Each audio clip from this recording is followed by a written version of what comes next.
Magandang araw mga kaibigan. Ito po, breaking news. Tungkol sa isang saksi or resource person ng Quadcom. Bago lang hinatulan ng korte na guilty sa isang mabigat na kasalanan. Ito, post ni Sir Jay Sonsa. Posted 35 minutes ago. Basahin na to Guilty. Saksi, isang resource person ng Quadcom ay pulburon smuggler pala. Siyab-siyab.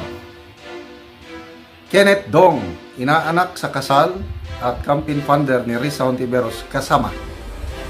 Hinatulan ng Regional Trial Court of Manila Branch 46 si Customs Fixer Mark Ruben Taguba at dalawang iba pa kaugnay sa pagpupuslit ng siyab-siyab or pulburon noong 2017. Si Taguba ay ginawa pang saksi isang resource person ng Quadcom upang siraan si dating Pangulong Rodrigo R. Duterte, Congressman Pulong Duterte, Attorney Mans Carpio, husband of Vice President Sara. Okay, so nailagay din dito yung court order. Kung mabasa ko, malilit yung So, basahin ko. Yung court order. Whereas, premises considered, judgment is hereby rendered. Finding accused, Mark Ruben G. Tabuga, II,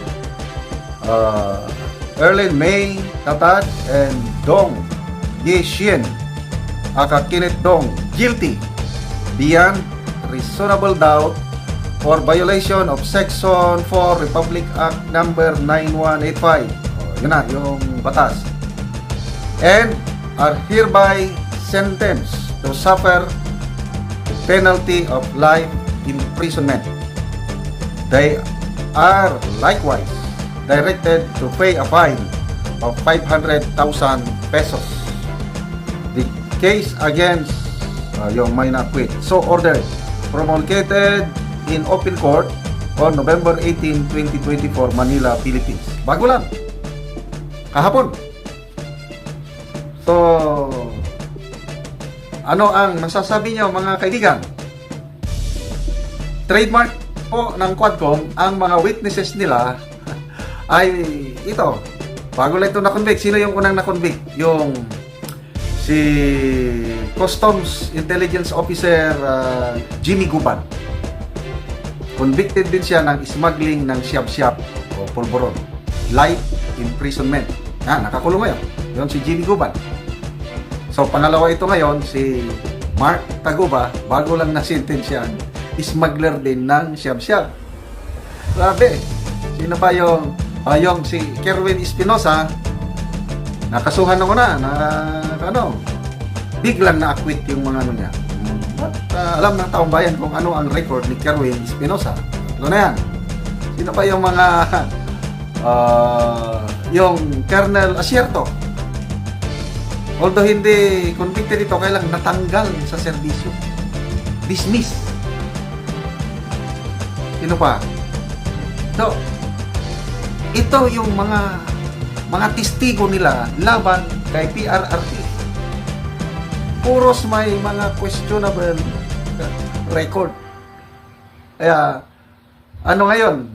Mga kagalang-galang na kongresista sa Quadcom, maligaya kayo na ang inyong resource person, pinapatestify nyo, may ganyan na mga conviction. Grabe. Ano pa? Okay. Ito, may post din si Sir Jason sa 1 hour ago. The voice from Surigao. A young dreamer speaks. Merong taga Surigao na sumulat open letter address kay Congressman Robert Ace Barbers. Sabi niya, after watching, may pangalan pangalan. Tems Gordonas, taga Surigao City. Okay. Ito ang kanyang open letter. After watching this Quadcom hearing as a Surigaonon, a taxpayer, and a Filipino citizen, I will convince my family, friends, and relatives to reject anyone connected to Barbers as our next representative in Congress. Nako, mabigat ito. Growing up surrounded by barbers supporters, I feel ashamed and disgusted by the hypocrisy and double standards displayed during the hearing. When former PRRD spoke out, many criticized even the way he spoke. Yet, special treatment was given to Trillanes, De Lima, and other resource speakers who were afforded almost unlimited time without interruption. While I agree that the previous administration's war on Polvoron was not perfect and had its irregularities, the courts have already prosecuted police authorities involved in illegal activities during the war. And if I'm not mistaken, some cases are still ongoing.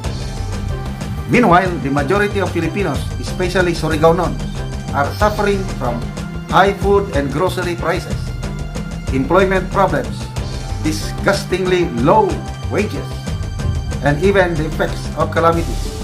Is this what we get from our elected officials? Congressman Barbers, did you even bother to make a sense and ask your constituents about the suffering of Surigao-nons? And now, here we go again with shab-shab and criminality in our province. My uncle and many of my relatives are your trusted allies. Sabi no, talagang dikit pala kay Barbers ito. Did you even bother to ask them what are problems Surigao-non facing today? You are only seen and visible when you need help during elections. You are tone deaf, out of touch with reality and the suffering of Surigao-nons in your district. Maybe because you're always in Manila kissing Romualdez ass for your own benefit and favor. The Quadcom hearing is no longer in aid of legislation. It has become in aid of conviction, a political persecution, and a political witch hunt against the Dutertes. Congressman Ace, you appear to be following Speaker Romualdez's agenda and playlist, driven by greed and power, saying that the whole hearing is not politically motivated is an insult to the common sense and intellect as a Surigao-non. As your supporter, this is long overdue to pull you up. I'm sick and tired of growing up watching my uninformed family, friends, and relatives blindly voting for you while you fail to address the major issues Surigao-nons suffer from every day. You no longer represent me, and you don't represent the struggles and sufferings of ordinary Surigao-nons. I knew in the next election, hopefully, Surigao-nons will hold you accountable. And lastly, Kong Ace Barbers, you care to invite and give time to the families of alleged criminals and shab-shab users who were killed during the war. Would you also care to invite the families of victims who were killed and by shab-shab user in Surigao and the rest of the country? Ito na, Thames Gordona, Surigao City. Ang tapang naman itong taga Surigao na ito na sumulat open letter sa kanilang congressman. Dating supporter. So, yun na. Convicted smuggler ng shab-shab yung mga witness ng Quadcom. So, ano ngayon ang masasabi nila? Happy sila o nakakaya?